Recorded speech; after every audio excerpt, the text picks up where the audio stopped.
Manchester United's midfield rebuild project is becoming one of the most tedious sagas of the summer transfer window. To be honest, it's kind of been a saga for the last couple of years, if we're going to be honest with ourselves.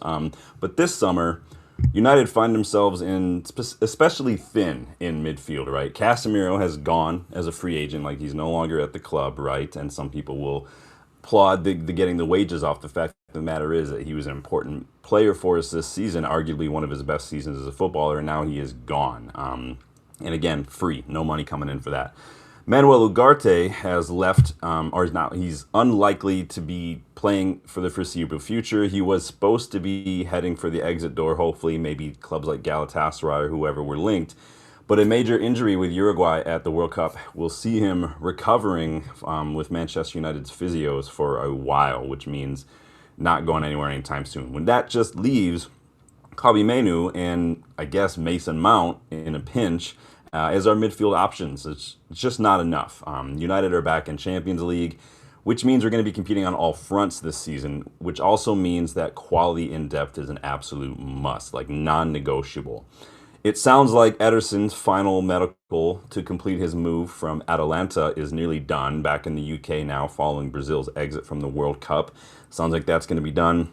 But what of our other reported midfield target that we've been recently linked with? And of course, I'm talking today about Andrey Santos.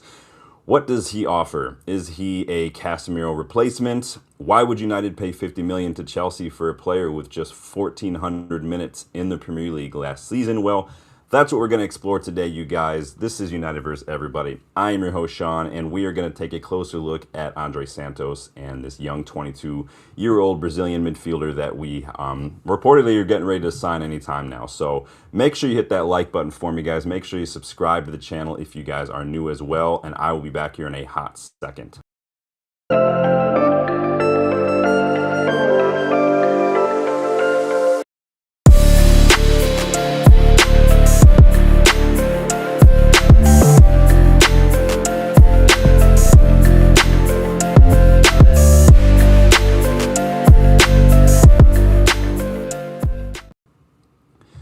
So, first and foremost, let's take a look at who is Andrey Santos, right, guys?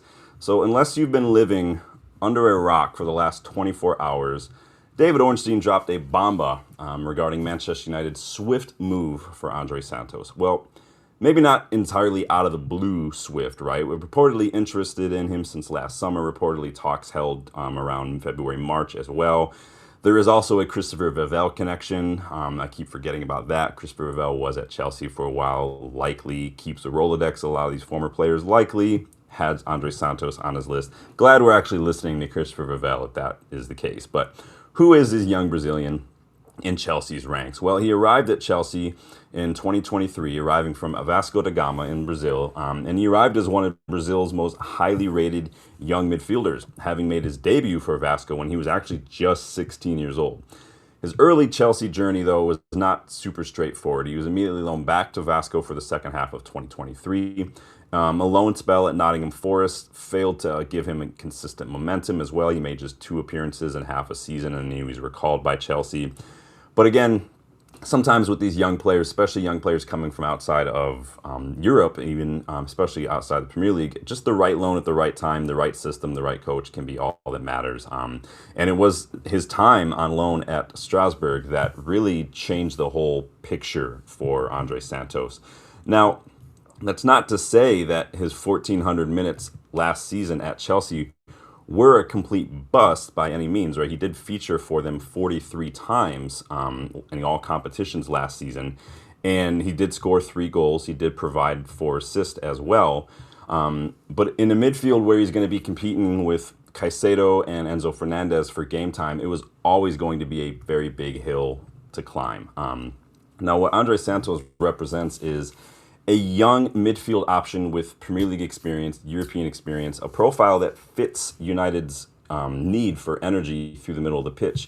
He can play deep as a deep midfielder, but I think what you saw at Strasbourg also showed that he's got box-to-box instincts as well. He can carry the ball. He can arrive in attacking areas, compete physically too, which I think gives United a little bit more in midfield than just a holding profile. He's also a good passer of the ball. We're going to talk about that as well. It does play a lot of forward passes, but he's also a leader too. Longtime United vs. Everybody community member Danny B pointed out last night in our kickabout. Go check that out if you haven't yet done so. Santos has also captained Brazil's under-20s and under-23s. And in fact, he led the under-20s to a South American U20 championship trophy in 2023, where he was also joint top goal scorer in that competition. So that's kind of the profile you're getting. If you want some numbers to go along with that, though, we can go ahead and take a look at this and see just what kind of midfielder Andrey Santos is, in fact. Now, he spent, like I said, 24-25 season at Strasbourg. These are the numbers from last season, though. At Strasbourg, he started 32 matches and racked up nearly 2,900 minutes in Ligue 1. This is a little bit of a snapshot of what you can expect to see from him in terms of you see a lot of tackling, a lot of press resistance off the ball, a lot of dual percentages as well. The greens are the higher ones. Good positioning stats, good carry defense, but also, again, the passing is actually in that 75th, 75th percentile. So very good ball mover as well. But again, we want to look at a healthier sample size. So why don't we go ahead and take a look at how those last year at Chelsea for 1,400 minutes compared to Strasbourg. Now the Chelsea time is in the blue plot. The Strasbourg time is in the yellow. So ultimately, very, very similar profile. You're looking at a lot of dual, a lot of percentage, but a lot of forward passes as well. And he's actually increased a little bit of his progressive passing. He's not a ball carrier. He is absolutely going to be a ball mover, though. Ball winner, ball mover. At Strasbourg, he had 10 goals, 3 assists in the league in 24-25. He's actually second most goals among midfielders that season as well. 8 goals from inside the box. 3 of those were headers, 2 times Team of the Week, and he was actually the 14th top-rated player in Ligue 1 on SofaScore. Gets about the midfield as well. Able to carry that ball, but again, he makes that midfield his own. And it's not just because he is a ball winner in his own half. He does operate predominantly in his own half, as you can see. He does put in a shift off the ball, but he also excels at making himself an option to receive the ball from teammates, whether that's a defender, maybe that's Cobby dropping deep, and maybe we're under pressure. He is one who's going to find a pocket of space, make himself an option, make sure he can offer everything he can to get his teammates out of pressure. That's something that I think is highly underrated, but also highly valuable in deep-lying midfielders. It was such a criticism of mine when we shoehorned Scott McTominay into that pivot role. It's just not where he excels. He didn't really show for the ball. He's better a little in more space. Santos is the opposite. Santos operates, he wants the ball, he's comfortable under pressure in tight areas, he likes to exploit those areas. Something that Michael Carrick does as well. We've talked about this many times. Michael Carrick likes to operate with a little bit more of a Spanish style creation of space, exploitation of space, and maximization of space. We create the triangles, we create the space with movement and passing. I think Santos is going to fit like a glove. But as a defensive-minded midfielder, of course, we got to look at his off-ball numbers. Again, first in the league in 24-25 for tackles per 90. And when you compare his possession-adjusted defensive actions per 90 versus the shot involvement per 90 as well, among the top 5 leagues in that season, 24-25, he is quite up there. And you see he's in there with some decent company as well. Guys like Federico Valverde, Declan Rice, Baleba, all these guys are actually below him in that regard as well. But you can see Casemiro is way out there as an outlier on his own because Casemiro was just a monster. During that season, he was in the 99th percentile for duels won. He won 67% of his duels. 90th percentile for goals per 90 among midfielders. 97th percentile with almost 3.5 tackles per 90.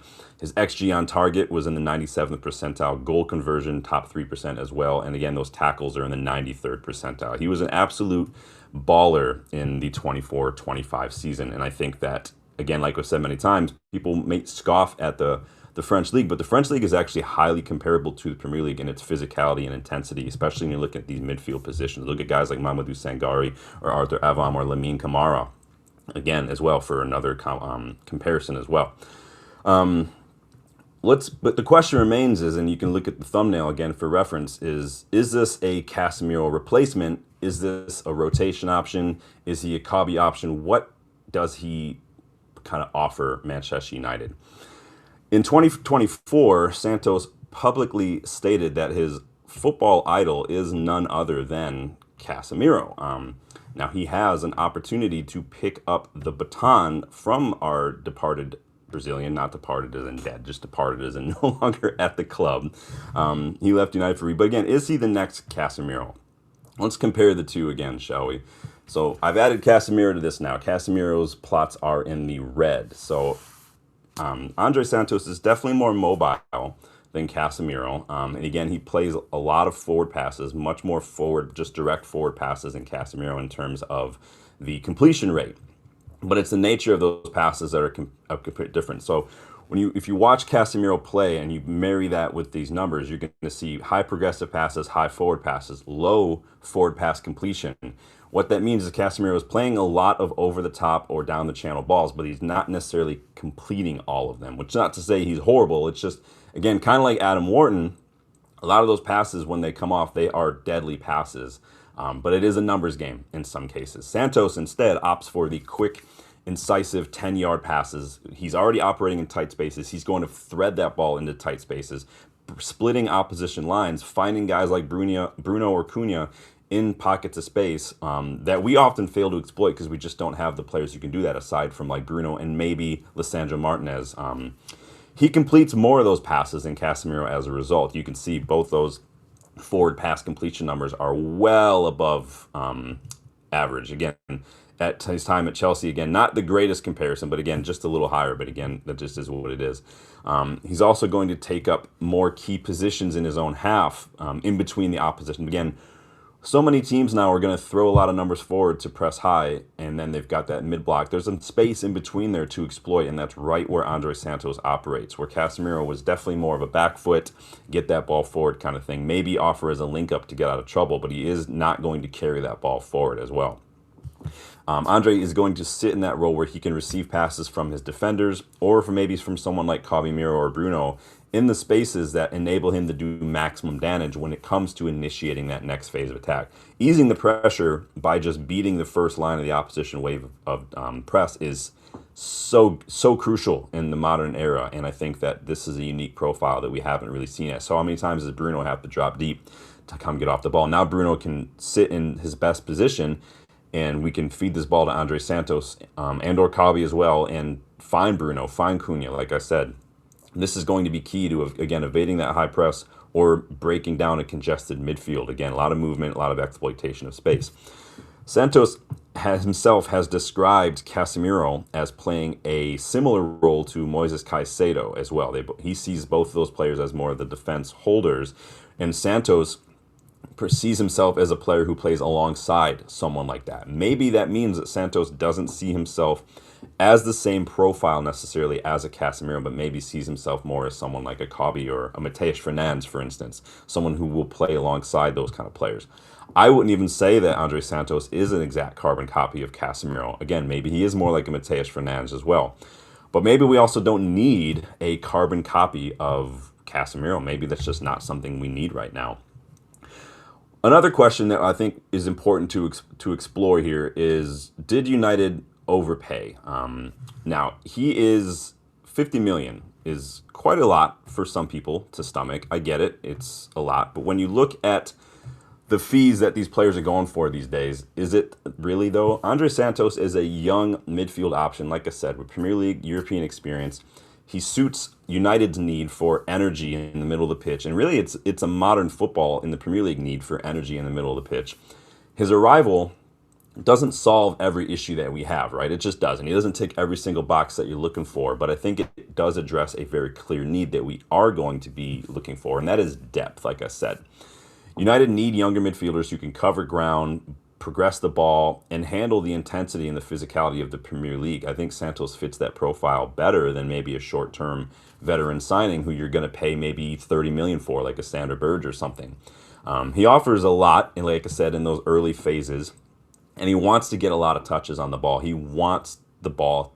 I mean, there's no other way to say it. He's got an excellent eye for those line-breaking passes, like I said. He's a good ball winner who's also going to be excellent, I think, in the mid to low block that Michael Carrick likes to employ, even if he's not just an out-and-out defensive shield necessarily like Casemiro is. And there's nothing bad about that, right? They don't need to be a carbon copy, like I said. United are not, they're not treating him like a gamble either. A £50 million package suggests that they believe he can become an important first team player and not simply a developmental option, similar to like Lenny Euro we spoke about last night.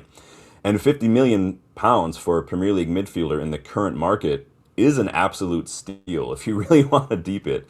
Guys like Amadou Onana went for that much a couple years ago when he moved from Everton to Aston Villa. Chelsea paid more for Romeo Lavia than to get him from Southampton than what we were paying them for Andrey Santos. And quite frankly, watching Chelsea fans crash out because they're selling us Andrey Santos for 50 million is almost worth an extra 10 million in itself. He's more of a squad depth rotation option than I think someone who's going to come in and immediately be a guaranteed spot in the starting 11, right? A club competing across the Premier League, domestic cups, and Europe needs quality and depth. He's got European pedigree. He's played a lot in Champions League, scored some goals, contributed some assists. He's played at a tough league at Strasbourg where he started pretty much every single match for them. I think that with all that in mind, with all the competitions we're going to be competing on, injuries, of course, you're going to get those, suspensions, fixture congestion again. One or two midfielders in that midfield is definitely not enough. And with the midfielders that we've lost either through contract expiring or injuries, we need depth. Andrey Santos is talented. He's energetic. He's got plenty of potential. But I think that there's such a buzz around this guy when he was at Vasco. There's such a buzz around him when Chelsea bought him. And then there's such rage now that they sold him. I think that that itself says a lot as well. I think he'll also push the other midfielders. He'll increase a little bit of that competition. He'll give the manager, he'll give Michael Carrick a little bit more tactical flexibility as well when we're looking for different profiles and different situations. Like I said, I don't expect him to start every single game right off the bat, but I do think that he will become a very important player for us as the season progresses, similar to what happened at Chelsea. Once he started for them, he kept growing into getting the minutes, growing into making his presence known, and I think Chelsea fans will tell you the same thing. Again, just go watch all the hate that's posted around social media from Chelsea fans right now. There will be pressure, of course. Moving from Chelsea to Manchester United moving from any club to Manchester United is always going to bring scrutiny, especially in Chelsea's case, following the Mason Mount transfer. I think a lot of fans are still a little upset, we'll say, about the Mason Mount situation. The price tag will follow him as well, simply because Santos is not necessarily an established, undisputed Premier League starter, and so a lot of people are going to raise eyebrows at that as well. But United clearly think the potential upside is worth the investment. It seems like Christopher Vivell has had him on his list for a while and has convinced the higher-ups to go ahead and pull the trigger, which I'm fine with, quite frankly. But the question is, do you think that it's worth the investment, that potential upside? Do you like the idea of having him as a rotation option? Let me know your thoughts. Leave a comment, but make sure, most importantly, to leave a like. Make sure you subscribe if you guys are new. And again, Legends, you get early access to this video. If you want to learn more about how you too can get early access and other ways that you can get involved in the content, check out the memberships as well, guys. It's all laid out for you. And also, go check out the United vs. Everybody store. There is a link in the video description. Get your hands on some cool one-of-a-kind swag like the King Cantona shirt and others that you've seen myself and Ian and Dylan rocking on the channel as well. But you guys, again, thank you for stopping by. Let me know your thoughts, and I will see you guys on the next